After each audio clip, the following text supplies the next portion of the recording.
வாங்குங்க, ரொம்ப சிம்பிளாக திகட்டாத அளவுக்கு அவியல் வந்து எப்படி பண்ணலான்னு பார்க்கலாம்.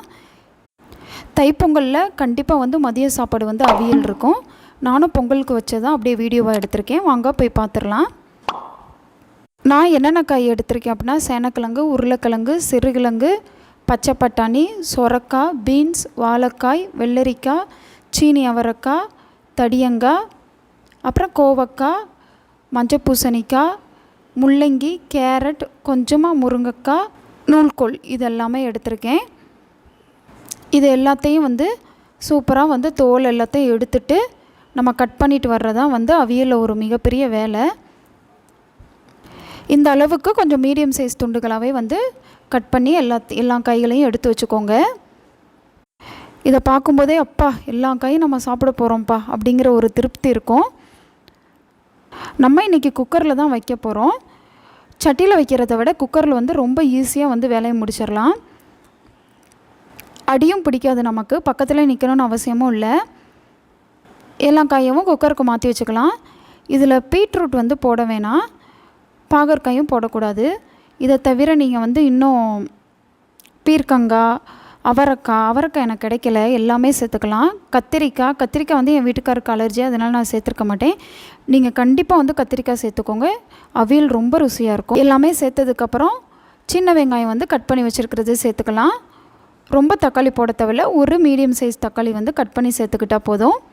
அப்புறம் நல்லா வாசமாக இருக்கணுங்கிறதுக்காண்டி ஒரு 1/4 டம்ளர் அளவுக்கு பாசிப்பருப்பு, இதுவும் நான் சின்ன டம்ளரில் தான் 1/4 டம்ளர் எடுத்திருக்கேன்.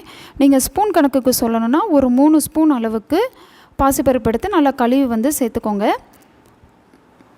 மஞ்சள் தூள் சேர்த்துக்கலாம்.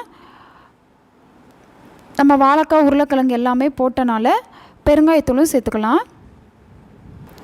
இப்போ இதோட உரப்புக்கு வந்து மிளகாய்த்தூள் சேர்த்துக்கோங்க, சீரகத்தூள் சேர்த்துக்கலாம், காய்க்கு தேவையான உப்பு சேர்த்துக்கலாம். அப்புறம் கொஞ்சம் நம்ம காயும் சேர்த்துருக்கிறனால தண்ணி வந்து கொஞ்சமாகவே ஊற்றிக்கோங்க. எல்லாத்தையும் ஒரு தடவை கலந்து விட்டுட்டு வாசத்துக்கு மல்லிச்செடி சேர்த்துக்கலாம். இப்போ இதோட நம்ம வந்து தேங்காய் பால் சேர்க்கணும். இந்த மாதிரி ஒரு காய்ச்சல் போல் தேங்காய் பால் எடுத்து வச்சுக்கோங்க. இப்போ அதை வந்து சேர்த்துக்கலாம். நீங்கள் தேங்காய் வந்து அரைச்சி ஊற்றுறது வந்து கொஞ்சம் திகட்டுற மாதிரி இருக்கும். அதுக்கு பதிலாக தேங்காய் பால் ஊற்றி பண்ணி பாருங்கள், ரொம்பவே ருசியாக இருக்கும் அவியல். அவ்வளோதாங்க, குக்கரை க்ளோஸ் பண்ணி 2 விசில் கூட நீங்கள் விட்டால் போதும், நமக்கு காய் வந்து சூப்பராக வெந்து வந்துடும். இப்போ விசில் அடங்கும், ஓப்பன் பண்ணி பாருங்கள் நமக்கு காய் நல்லா குலையாமல் வெந்து வந்துருச்சு ஒன்று போல். உங்களுக்கு காயில் கொஞ்சம் தண்ணி அதிகமாக இருக்கிற மாதிரி இருந்துச்சுன்னா குக்கரோடையே வச்சு தண்ணியை வந்து கொஞ்சம் வற்ற விட்டுக்கோங்க. ஏன்னா நீங்கள் தாளிச்சு விடும்போது சட்டிக்கு மாற்றிட்டிங்கன்னா கொஞ்சம் அடிபிடிக்கிறதுக்கு வாய்ப்பு இருக்குது, அதனால தான். இப்போ இதோட கொஞ்சமாக வந்து புளி ஊற வச்சுருந்தேன், அதை வந்து கரைச்சி ஊற்றிக்கலாம். நம்ம சாம்பாருக்கெல்லாம் ஊற்றுவோம்ல, கொஞ்சமாக அந்த அளவுக்கு வந்து கொஞ்சமாக ஊற்றினா போதும்.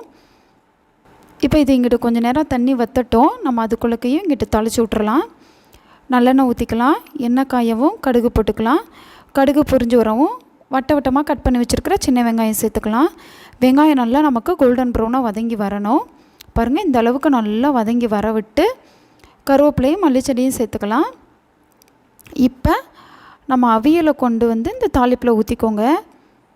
அவ்வளோதான், ஊற்றி விட்டதுக்கப்புறம் நல்ல இந்த காயெல்லாம் கொஞ்சம் குலையாத அளவுக்கு கரண்டி ரொம்ப விடக்கூடாது, ஒரு பரட்டி விடுங்க. அவ்வளோதான், உங்களுக்கு தேவையான அளவுக்கு கெட்டியாக வர விட்டு சாப்பிட்டீங்க அப்படின்னா சூப்பராக வந்து திகட்டாத அவியல் வந்து ரெடி.